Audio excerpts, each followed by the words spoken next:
Okay. Today I'm going to be talking about preparing a very specific conference presentation submission, and it will be for the ISSBD conference in Rhodes, Greece next year.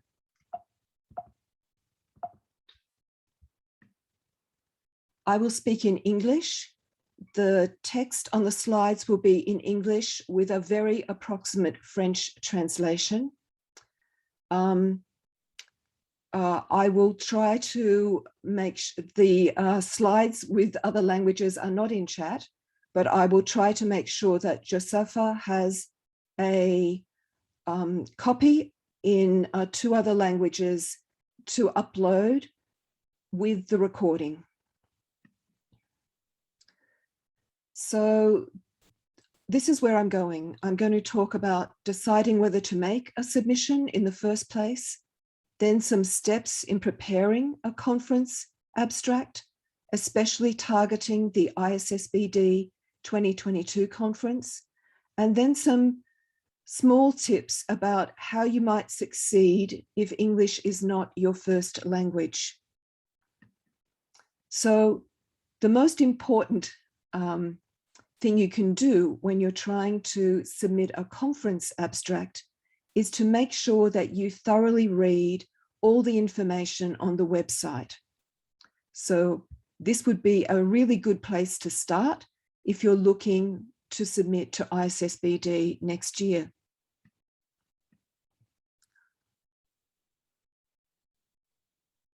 I've just done something silly. Never mind.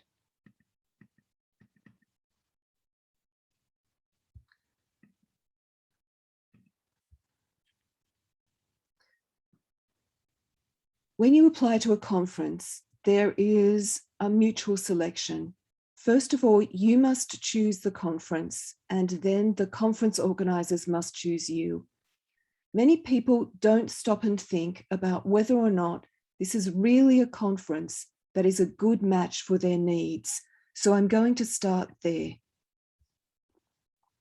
Step 1 is this the right conference for me? And this will be determined by the likely benefits of attending and presenting at this particular conference versus what the likely costs will be.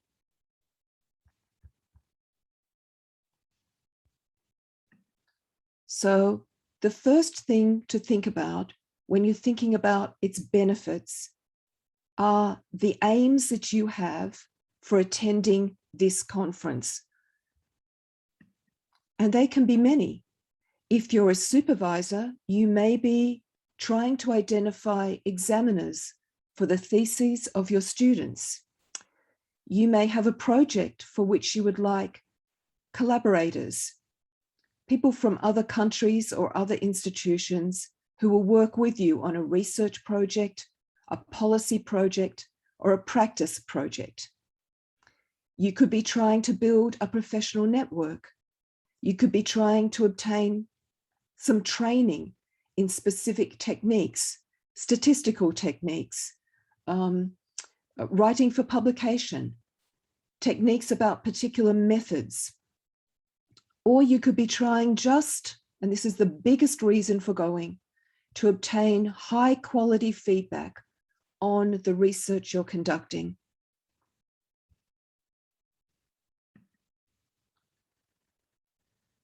So the biggest issue then is who else will be at the conference? Will there be people who are suitably qualified to give you high quality feedback? Will there be people who you would like to collaborate with, who you would like to have in your professional network? So it's very helpful to understand what the goals are for an ISSBD conference next year or any other year. To do that, it's helpful to understand what ISSBD stands for. It stands for the International Society for the Study of Behavioral Development. And there are 3 very important words here in terms of targeting this conference versus a different conference. The first one is that this is a research-focused organization.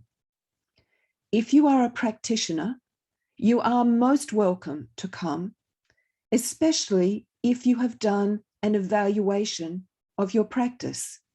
If you are a policymaker, you are very welcome to come, especially if you have done an evaluation of your policies. Why evaluation? Because it is a kind of research. So this is a research-focused organization. The second thing is it focuses on human development. Now, human development can mean 100 different things, but what it means for ISSBD is human development across the lifespan. That is, we focus on individuals, families, other small groups, but we are not talking about evolutionary development or economic development. There is this other pesky word as well, behavioral development. And this means that we're not primarily focused on children's growth or the growth of at any other point in the lifespan. We're after issues such as gaining skills, relationships, positive or negative, between people, the sorts of adaptations that people can make to changes that happen in their lives. So if you've worked out that the benefits of coming to ISSBD are strong because it will attract people who are researchers in human development, who focus on behavior, and that is what you want, you still have to consider what the costs might be. The costs are quite concrete. The costs are in terms of money. ISSBD is one of the few international conferences that provides travel scholarships to early career scholars. But even if you win a travel grant, you will still have a very significant financial cost. The costs will be associated with food, visas, local transport, the printing of your poster. There'll also be a very significant time cost. It's very consuming to prepare a conference presentation. And in a time of COVID, where you're going to need vaccine passports in addition to all the other hassles that there are for coming to a Western country that has had an unhappy history of migration in the last few years, it will be extremely time-consuming to get there and to prepare the conference presentation.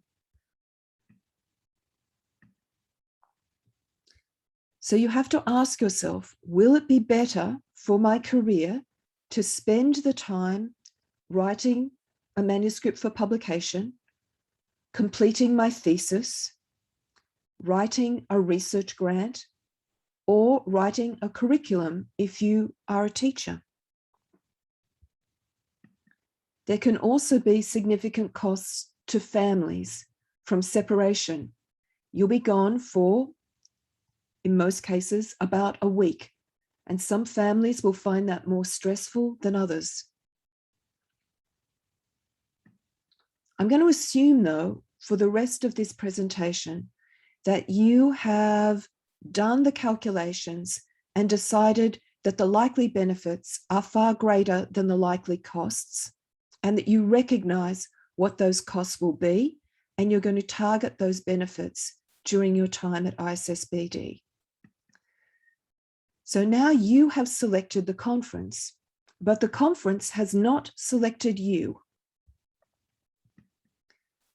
The sorts of things that conference organizers are looking for is to make sure that it's relevant for their goals, that the research is of high quality, that They can be sure that you will be able to communicate your ideas and participate in the rest of the conference when the conference is in English. So they want to know whether or not you are going to be an effective receiver of information and an effective giver of information. They also want to make sure that they don't end up with a program in which everyone is talking about the same thing. They would like a balanced conference program. Now, you cannot do anything at all about a balanced program because you don't know who else is submitting. You have no control over that. But what you do have control over is that your abstract, which is all that the conference organizers have to judge you on, is relevant, shows high quality research, and shows a mastery of English sufficient that you'll be able to receive information and give it when that information is solely in English. So step one is you need to demonstrate relevance because it's more important than anything else. If you had fantastic research, you won the Nobel Prize for your research in chemistry or physics or medicine, ISSBD is still likely to say no to you. No, you cannot come to ISSBD 2022 because we judge that your research is not relevant to our goals. How do you know what's relevant and what's not? You need to make sure that your abstract makes explicit links to the aims of the organization, to a conference theme, if there is one, and to the topics for review panels. Now, in all of those things, the critical words that I just said were review panels.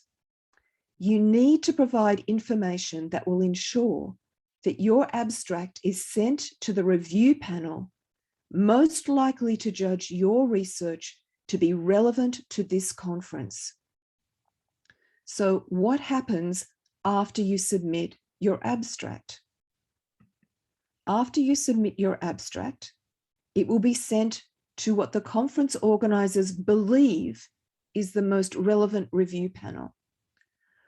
It's a green abstract, so it goes to the green review panel, but not everyone will look at it.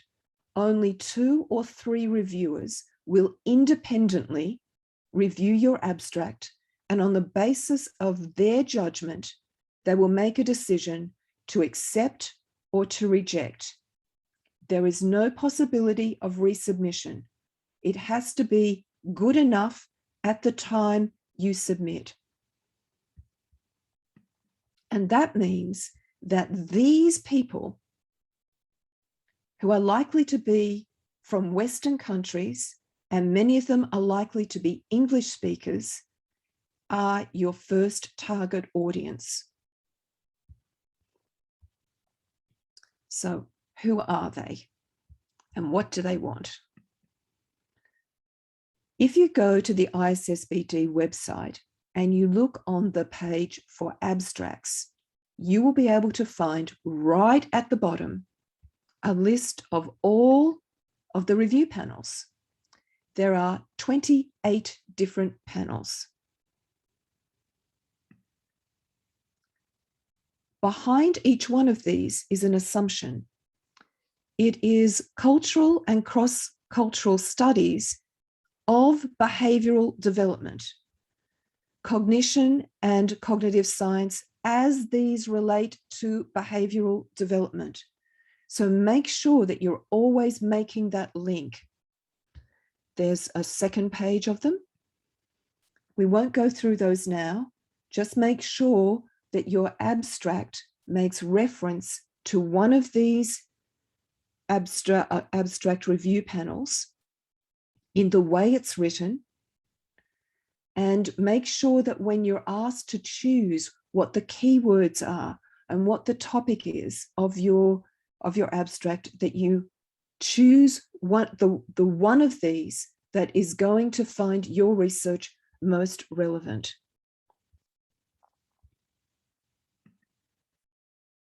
When I review for ISSBD conferences, about 1 in 3 of the papers I reject are due to problems in relevance. And that's, in many cases, could have easily been solved. So what is it that these 3 people are looking for? They are certainly not looking for the abstract that you wrote for your thesis, or the abstract that you wrote for a manuscript for publication based upon the research you are presenting. Remember that you have to specifically say something that makes clear the quality of the research, that it's behavioral, and that's to do with development. And you almost certainly did not do that for a manuscript or your thesis. So you can gain relevance simply by changing the way you talk about your research. You may not have to change anything other than the framing, the way you talk about it. Research isn't developmental just because it involves children or older people. Development's possible in all age groups. So any age group could lead to developmental research or non-developmental research. Here's an example. Someone might submit an abstract that said, this study examines substance abuse in adolescents and young adults. Substance use has significant costs for communities and individuals. For any other conference, this might be a good introduction, but it does not link to human development. Exactly the same research could be framed differently. Your opening sentences could be, adolescence and early adulthood are developmental hotspots for the development of substance abuse. Substance abuse significantly disrupts the development of, and list some things afterwards. It is exactly the same research study, but now there is an explicit link to human development. Sometimes that won't be enough. Sometimes reframing will not gain you the relevance, perceived relevance that you need. And so I'm going to use an analogy. Your research is like a meal made from many, many different ingredients. The question you need to ask is, which of the ingredients in my research is of greatest interest to the audience at ISSBD 2020? And then you submit an abstract that highlights these ingredients and may leave out other ingredients which take your research in a different direction. So there are, from one study, you can make many, many different stories. The stories could be based upon the empirical data. This could be an abstract about noodles. It could be an abstract about chicken. It could be an abstract about vegetables. All of these things are possible because this meal contains noodles, chicken, and vegetables. But if it is a conference about noodles, you emphasize the noodles, you don't emphasize the vegetables.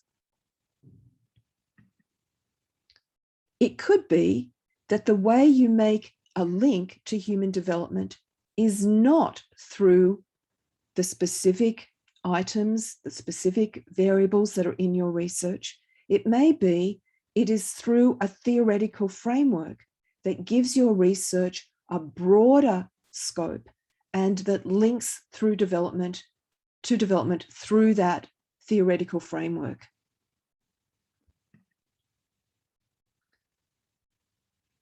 The relevance also has to be to the very specific audience that will be attracted to an ISSBD conference.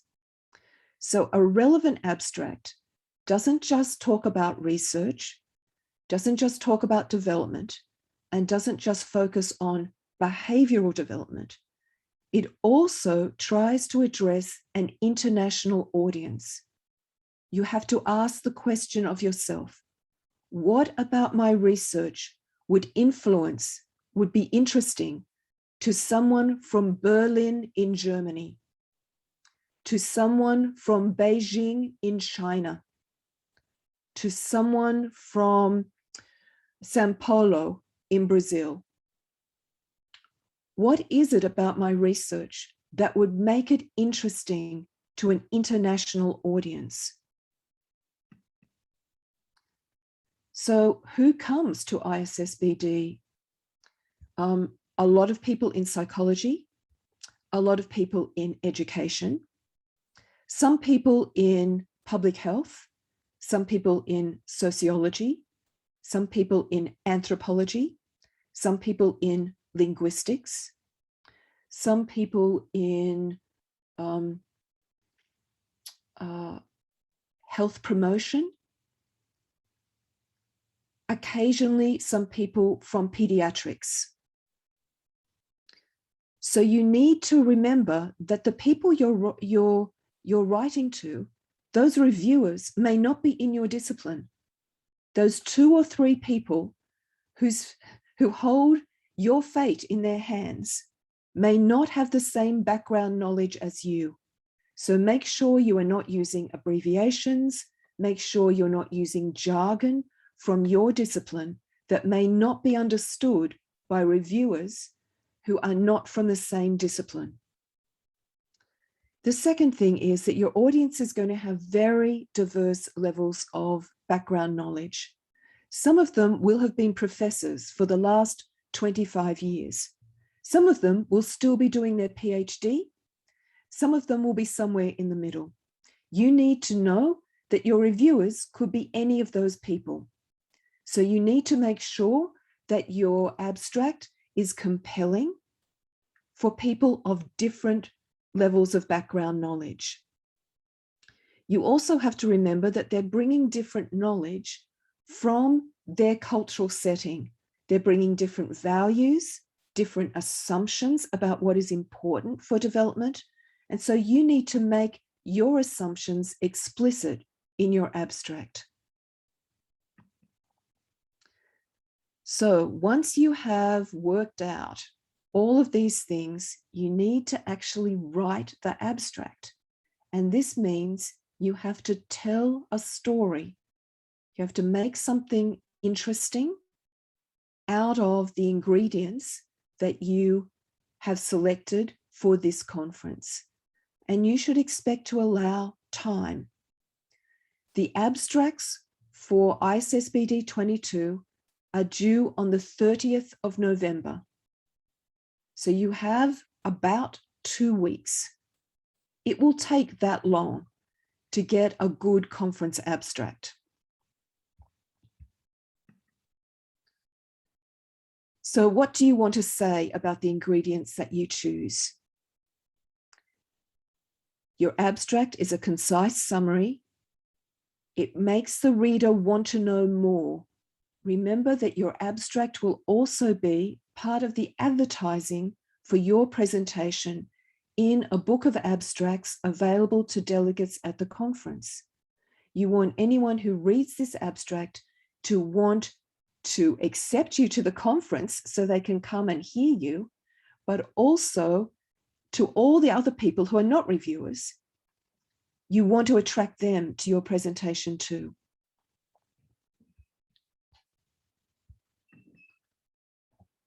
So the abstract is absolutely critical. It is the main and often the only basis for conference organizers' decisions about whether to accept your application. But more than that, more than selection, it also is publicity and it's the basis for travel grant applications. So if you go to the other information tab on the ISSBD website and go down to Early Career Scholars Program, you'll find an application for travel grants. Those of you who already have an ISSBD fellowship already have a travel grant. Other early career researchers, that is anyone who is either currently a PhD student or graduated with their PhD in the last 7 years, is eligible to apply for a travel grant. It will not cover all your costs, but hopefully it will cover most of your costs.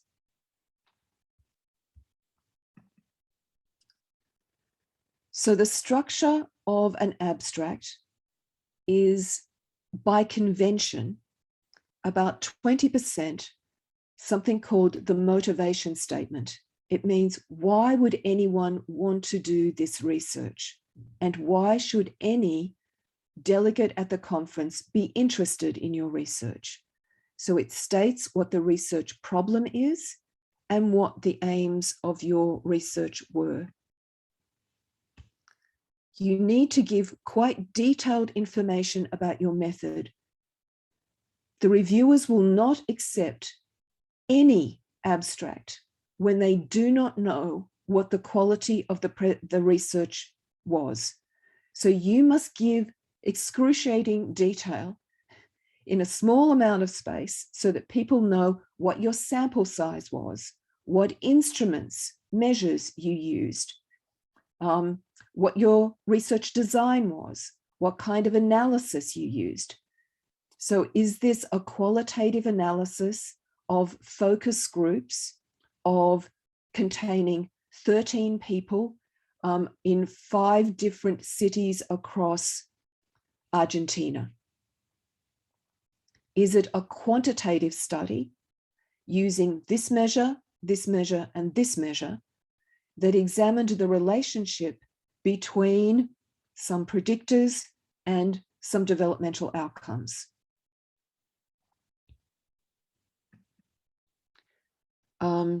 Only give the results that are most relevant to your research problem in your abstract. There's just not enough time to give every result that you ever found.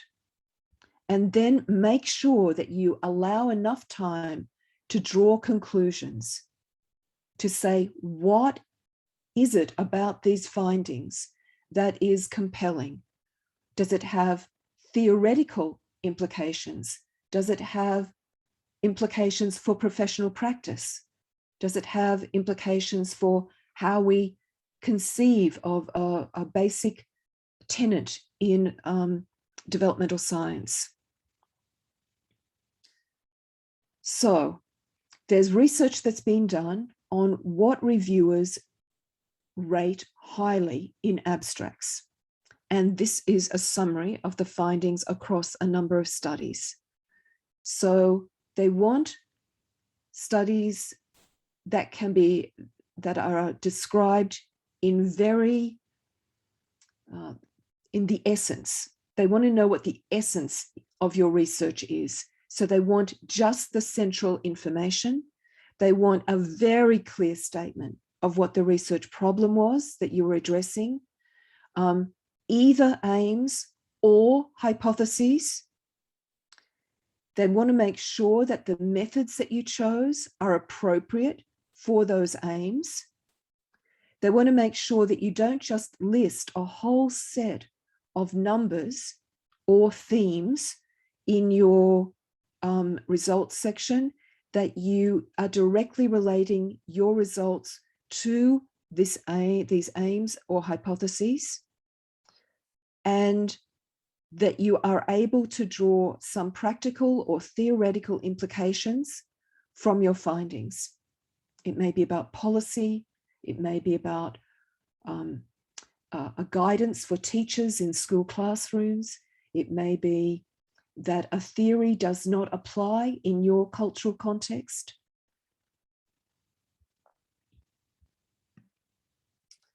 And then you need to choose a title. I would normally do it in this order. Write the abstract first, then choose the title. Again, you need to expect to leave time to make multiple drafts.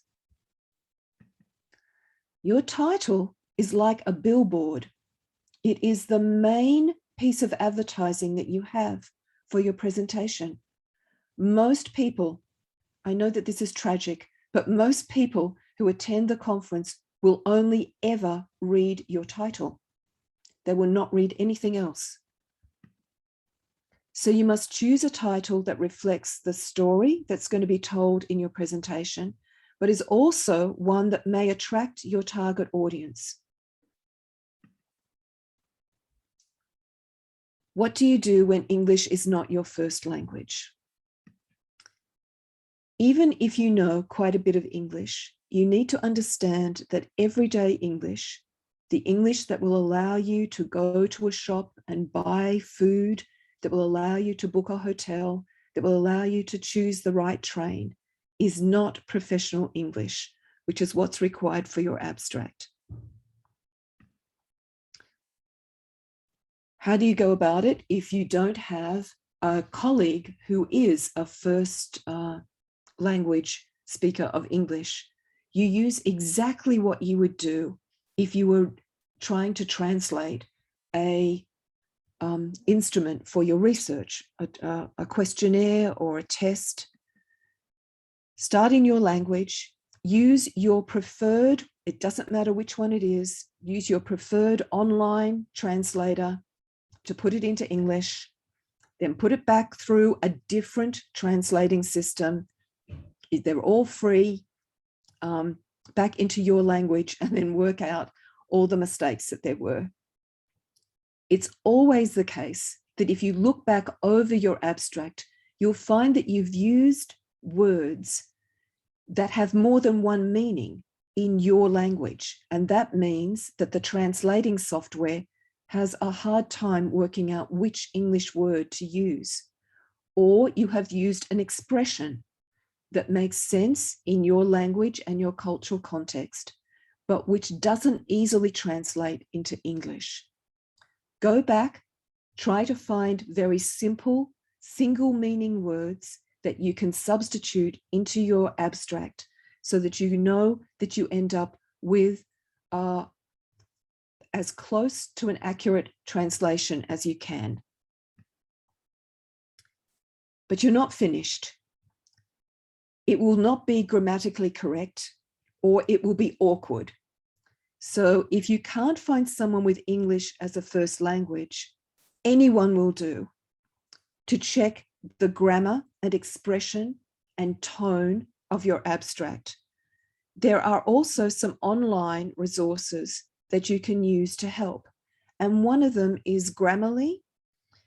It helps you to choose the right tone so that you're not changing the style with which you're speaking as you go through your abstract. It will also check your spelling and just give you more confidence that you're able to submit an abstract which is in as close as you can get it to professional English. Now you're done. You need to go back and check that your presentation is obviously relevant, that it gives a clear indication of what you're going to present, that it shows in some way that you're going to add something or that you're doing something new that would be interesting to the audience, that you've chosen not to say, I'm going to do 20,000 things in one poster or one 15-minute presentation, that complies with all the formatting requirements. If you go to the ISSBD 2022 website, there are huge formatting requirements. You have to submit something in a specific font of a specific size. You're only allowed so many words and so many characters in order to meet the format. I cannot stress how important it is that you comply with this. Even if you have a great abstract and you have a great piece of research to present, you can easily get knocked back because you couldn't be bothered working within the formatting. They have far too many applications. They'll be saying no to many people. Do not give them a reason to say no to you. And now, just make sure that you submit by the deadline, which at the moment is the 30th of November. I happen to have some private information that there may possibly be a small extension, but I cannot guarantee that that will happen. So you must be ready to submit on the 30th of November. And then what do you do? Well, you wait for the judgment from the relevant review panel. It will be sent to you via email. And either you will celebrate because it's fantastic news and you've been accepted, or it will be bad news. And if it's bad news, you do not think that you or your research are without worth. That is unlikely to be true. It's a supply and demand situation. So the number of papers that are rejected can be very high, and you will often receive no feedback about why yours was not accepted. The most common reasons why an abstract is rejected is that it did not display a good match with the conference's goals, that the research findings, it's not obvious why they're interesting to the audience. It doesn't matter how well conducted or reported they are. If there's nothing innovative or new or interesting about the pattern of findings, it is unlikely to be accepted. Or because you did not give enough detail for the reviewers to be confident that you have high quality research and that you are able to communicate in English. One of the problems is that when people from other language backgrounds submit in English, often the reviewers cannot work out from the English translation they supply whether the research is good or not.